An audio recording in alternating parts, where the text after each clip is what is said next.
अब एक भगवत प्राप्ति का बिल्कुल सरल उपाय बता रहे हैं कि यदि आप जितेंद्री नहीं हैं, बड़े भजनानंदी नहीं हैं, आपका मन भगवान में निरंतर नहीं लगता है, तो तुम्हें हम बता रहे हैं कि तुम्हें भगवत प्राप्ति सहज में हो जाएगी। कैसे? बोले काये न वाचा मनसेन्द्रियैर्वा बुद्ध्यात्मना वानुसृत स्वभावात् करोति यदि यत् सकलम परस्मयी नारायणायेति समर्पयेत् तत्। यहीं से प्रारंभ हुआ था साधन मार्ग। जब घर से निकले थे तो प्रारंभिक साधना यही थी, इसी श्लोक की थी। भागवत धर्म का अनुष्ठान, गायत्री अनुष्ठान आदि तो अलग चल रहे थे, लेकिन ये हृदय का भागवत अनुष्ठान भागवत धर्म का था। महापुरुषों ने, ऋषियों ने बहुत से मार्ग बताए भगवत प्राप्ति के, धर्म के। बड़े कठिन कठिन मार्ग हैं, लेकिन हम तुम्हें वो मार्ग बता रहे हैं, नवयोगेश्वर में जी कह रहे, सुगम से सुगम उपाय। सब कोई कर सकता है, स्त्री पुरुष बालक सब कोई कर सकता है ये भगवत प्राप्ति का। बिना पढ़े लिखे वाला भी कर सकता है। भोले से भोले अज्ञानी मनुष्य सुगमता पूर्वक दिव्य गति प्राप्त करेंगे इस साधन से। इसका नाम है भागवत धर्म। इस मार्ग में, भागवत धर्म में बड़ी से बड़ी त्रुटि हो जाए तो भी पतन नहीं माना जाएगा। बड़ी महिमा इसकी है।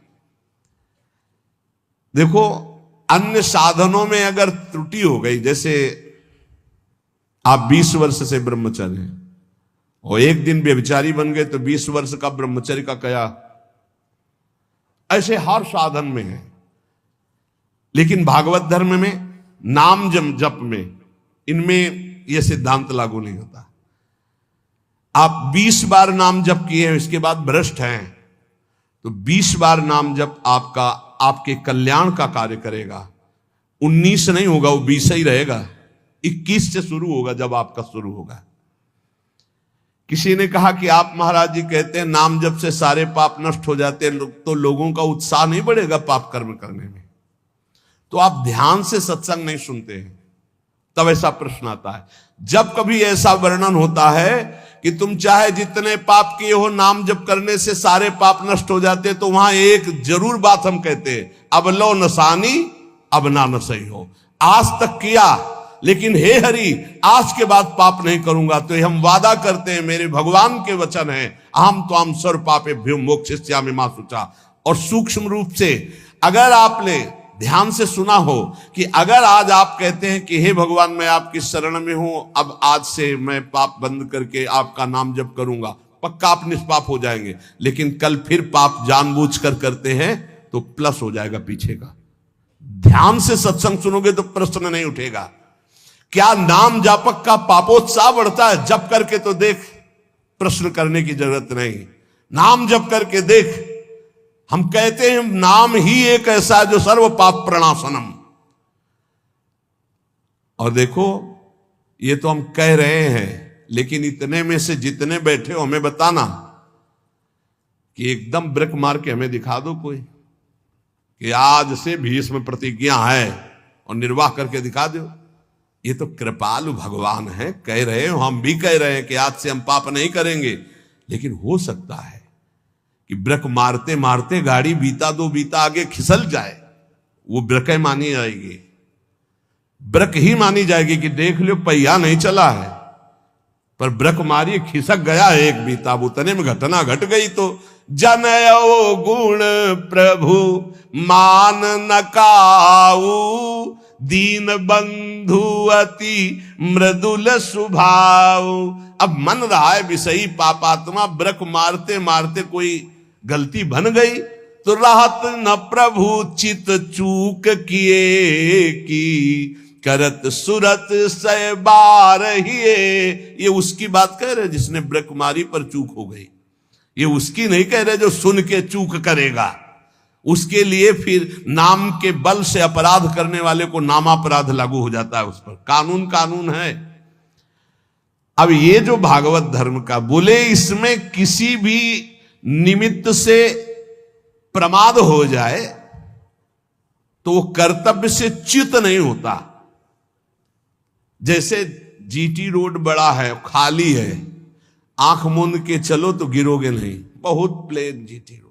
ऐसे ये बिल्कुल जो मार्ग भगवत प्राप्ति का भी बता रहे हैं, भागवत धर्म का, बोले इससे आंख बंद करके दौड़ने पर भी कोई गिरेगा नहीं, अर्थात इस मार्ग में पतन है ही नहीं, गिरने का तो कोई सवाल ही नहीं।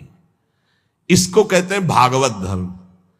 तो बोले भागवत धर्म करने वाले के लिए ये नियम नहीं है कि कोई विशेष प्रकार का कर्म करे। बहुत ध्यान से सुनो, वो शरीर से, वाणी से, मन से, इंद्रियों से, बुद्धि से, अहंकार से, अनेक जन्मों अथवा इस जन्म की आदत से, स्वभाव से जो जो करे, यत करोषि, वो सब परम पुरुष भगवान नारायण को समर्पित कर दे, बस इसी से भगवत प्राप्ति हो जाएगी। शुरू करो। कई बार चर्चा कर चुके हैं, यही साधन आगे बढ़ाता है। सिद्ध बनने की कोशिश जल्दी मत करो, यहां बल्ले जल्दी सिद्ध हो जाते हैं। अरे क्या समर्पित करना, हम तो समर्पित ही है।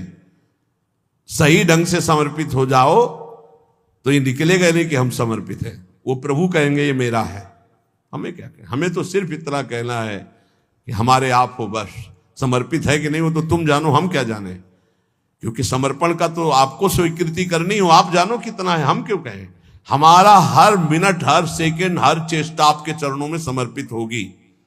अब यहां देखिए, प्रातः से उठो और एक एक घंटा का समर्पण शुरू करो। अभी बहुत जल्दी साधना के सोपान की ऊंचाई पर आ जाओगे आप, पक्का मान लो। लेकिन वही कर पाएगा जिस पर भगवान की कृपा, जो हम कह रहे हैं। एक एक घंटा का समर्पण, वो भजन हो, नौकरी हो, किसानी हो, खान पान हो, शौच स्नान का समय, जो भी समय आपका गया, फिर से ध्यान से सुन लो, इसमें तर्क मत करना। शरीर से, वाणी से, मन से, इंद्रियों से, बुद्धि से, अहंकार से, अनेक जन्मों की आदतों से, एक जन्म, इस जन्म की आदत से, स्वभाव से, अहंकार से जो जो भी कर्म हो रहे हैं, वो सब परम पुरुष भगवान नारायण को समर्पित कर दो। इसे भागवत धर्म कहते हैं। इसका फल होगा भगवत प्राप्ति। कायेन वाचा मनसेन्द्रियैर्वा बुद्ध्यात्मना वानुश्रुत स्वभावात् करोति यद यत् सकलम परस्मै नारायणायेति समर्पयेत। ये जब घर से भागे थे और गुरु शरण में हुए थे, तब से अनुष्ठान ये प्रारंभ उसी समय से हो गया था। क्योंकि श्रीमद् भागवत की कृपा बचपन से रही, घर में शाम के रोज भागवत की चर्चा। पर जब वैराग्य भाव में आए तो हमका इसका अनुष्ठान होना चाहिए, ये भागवत धर्म है। और बस ये शुरू कर दिया था, एक एक घंटे का शुरू किया था। जैसे सुबह 7 से 8 बजे तक नाम जप करते हुए शौच स्नान साफ कर 8 बजे, हे करुणा निधान भगवान, 7 बजे से 8 बजे के समय में जो भी कर्म बनाओ आपके चरणों में समर्पित। ठीक, अब 8 बजे से 9 बजे तक जो, फिर धीरे धीरे, ये हम आपको बिल्कुल अक्षरशः वैसे बता रहे जैसे किया, धीरे धीरे शयन तक। जब शयन से सुबह उठे तो रात्रि में सोने का जितना समय था, 6 घंटे, 5 घंटे, 4 घंटे, हे प्रभु आपके चरणों में ये भी समर्पित। अब इसका फल ये हुआ कि कुछ समय बाद हमारे अंदर जलन शुरू हुई और जांच होनी शुरू हुई कि हमारे कर्मों में त्रुटि कौन सी है। उन त्रुटियों का समाधान शुरू हुआ। प्रभु से प्रार्थना, हे प्रभु देखो ये गंदी बात थोड़ी आपको समर्पित होती, देखो मेरे मन में गंदी बात चल रही, मेरे मन में ऐसी बात आ रही। कृपा हुई, जांच शुरू हुई, गंदगी निकालने की प्रार्थना हुई। धीरे धीरे धीरे फिर जब मन, तन, प्राण, अहम ये जब समर्पित हो गए तो फिर बंद हो गया। जब घर का जाया हुआ चेहरा हो जाता है ना, उसको फिर वो पेमेंट नहीं है, वो समर्पित है, फिर वो ये सब बंद हो जाता है। इतने से इतने राधा वल्लभ अर्पणम मस्तु, अब कुछ रह ही ले गया तो क्या अर्पणम मस्तु। अब तो राधा वल्लभ जी खुद अर्पणम मस्तु हो गए हैं, तो अब क्या अर्पणम मस्तु, राधा वल्लभ जी अर्पणम मस्तु। अब यही राधा वल्लभ जी का ही राज्य है, तो अब अर्पण क्या करना हो, तो बैठे हुए सिंहासन पर। ये सिद्ध, वही हम पहले कही कि सिद्ध ही मत झाड़ो। अगर आपकी स्थिति भगवदाकार नहीं है तो आपको ये साधन बहुत बढ़िया है, बहुत बढ़िया। चतुरासी जी का पाठ किया, राधा वल्लभ जी कर, सेवा की, राधा वल्लभ जी कर, रसोई अमन या राधा वल्लभ जी, किसानी की 5 घंटे, भूल गए आप 1 घंटे में, एक घंटे में कहां देखे, तो 5-6 घंटे में एक बार पूरा थोक में जमा कर दो। 8 घंटे ड्यूटी की, हे प्रभु 7 बजे से गए थे, देखो 8 घंटा ड्यूटी, ये 8 घंटे के समय में जो भी क्रियाएं चेष्टाएं हुई, नाथ आपको समर्पित है, आप इस समर्पण वृत्ति से प्रसन्न हो जाइए और अपनी शुद्ध भक्ति प्रदान कीजिए। कह रहे ये समर्पण लोगों की मान्यता और धारणाओं से आपको उठाता चला जाएगा, और बताना किसी को नहीं, सुन लो और आज से धारण कर लो, बिल्कुल फ्री है। कोई एक विशेष भागवतिक कार्य समर्पित करना ऐसा नहीं, स्पष्ट लिखा है। भागवत धर्म का पालन करने वाले के लिए यह नियम नहीं है कि वो एक विशेष प्रकार का ही कोई कर्म करे और वो भगवान को समर्पित करे। वह शरीर से, वाणी से, मन से, इंद्रियों से, बुद्धि से, अहंकार से, अनेक जन्मों अथवा एक जन्म के स्वभाव और आदत से जो जो करे वो परम पुरुष प्रभु श्री हरि को समर्पित कर दे। इससे क्या होगा, आप समर्पण करते रहिए, आपकी स्थिति लोगों की मान्यता और धारणाओं से ऊपर हो जाएगी। कह रहे वो दंभ से नहीं, नाटक नहीं, वो स्वयं उसके अंदर ऐसे भाव जागृत हो जाएंगे। एवं व्रता स्वप्रिय नाम कीर्त्या जाता अनुरागो द्रुत चित्त उच्चई हसत्यथो रोदति रोति गायत्युन्मादवन नृत्यति लोक बाह्या। ये समर्पण रंग लाएगा, क्या लाएगा, अब नाम में प्रीति होने लगेगी, राधा राधा राधा। उसको हृदय में अपने प्रीतम के नाम कीर्तन में स्वाद मिलने लगेगा, नाम में प्रीति होने लगेगी। नाम में जो ही प्रीति हुई तो अनुराग उत्पन्न हुआ, अनुराग का अंकुर जब आया तो चित्त द्रवित हो जाता है। अब वो साधारण लोगों की स्थिति से ऊपर उठ जाता है, लोगों की धारणा मान्यता उस तक नहीं पहुंच सकती। जो समस्त कर्म भगवान को समर्पित करता है उसका नाम में प्रेम हो जाता है। नाम का प्रेमी अनुराग रंग में युक्त होकर लोगों की धारणा और मान्यता से अध्यात्म की ऊंचाई पर पड़ता है। वो दंभ से नहीं, स्वभाव से मस्त हो जाता है, मत वाला। अब वो कभी खिलखिलाकर हंसता है, कभी फूट फूट कर रोता है, कभी ऊंचे स्वर से भगवान को पुकारता है, कभी मधुर स्वर से भगवान नाम कीर्तन गुणगान करता है। कभी कभी ऐसी स्थिति में सामने उसके भगवान होते हैं तो अपने प्रभु को रिझाने के लिए वो उन्मादवन नृत्यति लोक बाह्या, लोक बाह्य स्थिति वो उन्मादवत नृत्य करने लगता है। सामने उसको प्रभु दिखाई देते हैं, वो जिधर दृष्टि डालता है उसको भगवान दिखाई देने लगते। ये साधन का फल देखो। खम वायु मग्निम सलिलम महिम च ज्योतिंष सत्वानि दिशो द्रुमादीन सरित समुद्राश्च हरे शरीरम यत्किंच भूतम प्रणमे दनन्यः। आकाश की तरफ देखता है तो उसे भगवान वायु, अग्नि, जल, पृथ्वी, ग्रह, नक्षत्र, प्राणी, दिशाएं, वृक्ष, वनस्पति, नदी, समुद्र, सब का सब भगवत स्वरूप उसे दिखाई देने, क्योंकि भगवत स्वरूप है। सभी रूपों में अपने आराध्य देव को प्रकट रूप से देखकर, चाहे जल सामने आए तो जल रूप भी भगवान, वायु स्पर्श करे, हाँ मेरे भगवान मेरा आलिंगन कर रहे। जिधर दृष्टि जाती भगवान वो अनन्य भाव से भगवत भाव में डूबा हुआ सबको प्रणाम करता है। भक्ति परेशानुभवो विरक्ति रन्यत्र चैष त्रिक एक कालः प्रपद्यमानस्य यथा स्नतः स्युः तुष्टि पुष्टि क्षुद पायोनुघासम। आहा, जैसे भोजन करने वाले को प्रत्येक ग्रास के साथ तुष्टि,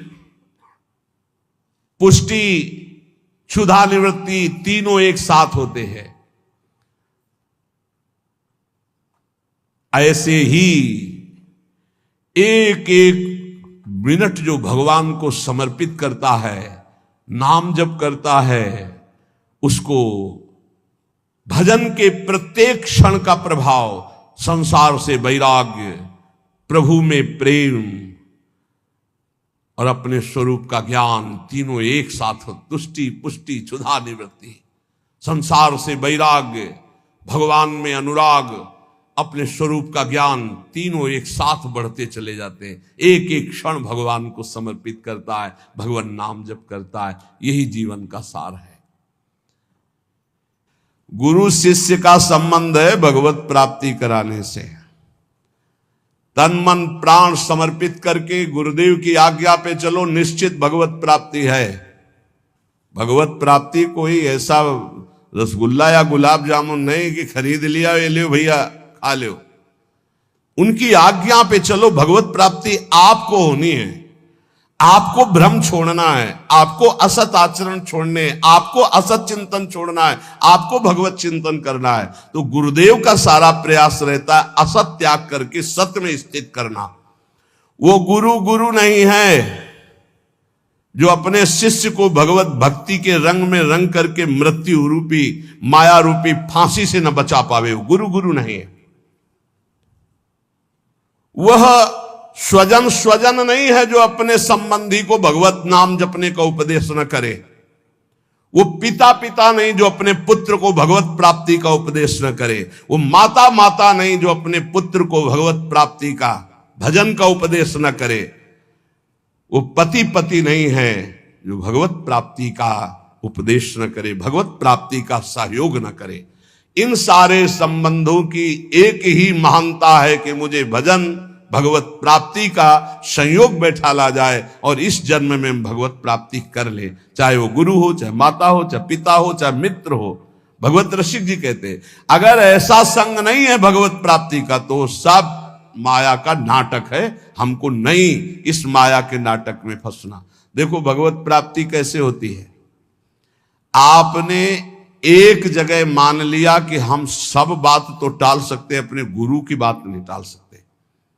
अब माया आपको नहीं परास्त कर पाएगी। बस सब कुछ तो है, हम बड़े नीच हैं, पतित हैं सब, लेकिन अपने गुरुदेव की बात मैं नहीं टाल सकता। इसके लिए मैं विश्व से विलग हो सकता हूं, शरीर छोड़ सकता हूं, प्राण छोड़ सकता हूं, बस जीत गया। और गुरु की बात ऐसी मानी जाती है। वो कह रहे इस समय दोपहर के 12 बजे, जी बिल्कुल धूप खूब चौड़ी है, मूर्ख बना रहा है। चौड़ी धूप है, 4 बजे नहीं महाराज जी आप कह रहे हो 12 बजे है। नहीं समय तो 4 बजे। हाँ महाराज ब्रह्म मुहूर्त का समय है। बड़ी मुंह चुपड़ी बोलते हो। तो महाराज आप बोलोगे दिन तो हम दिन को दिन, आप कहोगे रात तो हमको मतलब नहीं दिल है कि रात। आप कह रहे हो दिल है तो हम अपनी आंखों का विश्वास नहीं मानेंगे, हम आपकी बात मानेंगे। तुम्हें जो पसंद वही बात कहेंगे। आप आज्ञा करो, हमारा तन मन प्राण उसी मार्ग में चलेगा जिसकी आपकी आज्ञा है। बस जीत गया। इसी बात का दुरुपयोग होता है, इसी बात का दुरुपयोग होता है। वो गुरु ले जो भगवत प्राप्ति के मार्ग में न चला दे। देखो हम फंसे कहां हैं, बस सूक्ष्मता से समझना। भगवत प्राप्ति किसको होती है और भगवत प्राप्ति किसको नहीं होती, बिल्कुल सरलता से हम आपको समझा रहे। केवल अहंकार ही भगवत प्राप्ति में बाधक है। और उस अहंकार को गुरुदेव उल्टा सीधा दक्षिण बाएं ऊपर नीचे हर जगह से प्रहार करके चकनाचूर करते हैं, पक्का चकनाचूर करते हैं। अब उसको केवल, आप तो कहते थे कल की ऐसा है, आज आप कह रहे हैं ऐसा। ये प्रश्न नहीं होना। खड़े हो जाओ जी, खड़े हो गए, बैठ जाओ। आज के बाद ऐसा कभी नहीं करेंगे। हाँ करें। आज ये लाओ ना। महाराज आप तो कह रहे थे कभी ये नहीं खाने। नहीं जी पाओ, कल हमने कहा था नहीं पाना। महाराज जी आपने आज कहा है कि आज पा लीजिए, पा लिए। आज अभी कहो नहीं तो नहीं। ऐसा जीतता है, ये नहीं कि आपने कल कहा था तो आज ऐसे कह नहीं। वचनम करिष्ये तो में आप जैसा कहे, जीत गया। अहंकार का केवल नाश करने की लीला होती है। अहंकार का नाश। दौड़ो नहीं, खड़े हो जाओ, खड़े बैठ जाओ, बैठ। जब तक हम ना कहें तब तक यहीं बैठे रहना। उठ के एक कदम में नहीं जाना, हमें वैसे ही बैठे रहे। क्योंकि केवल बात अहंकार की हो रही है। इस अहंकार का मर्दन केवल गुरु कृपा से होता है। और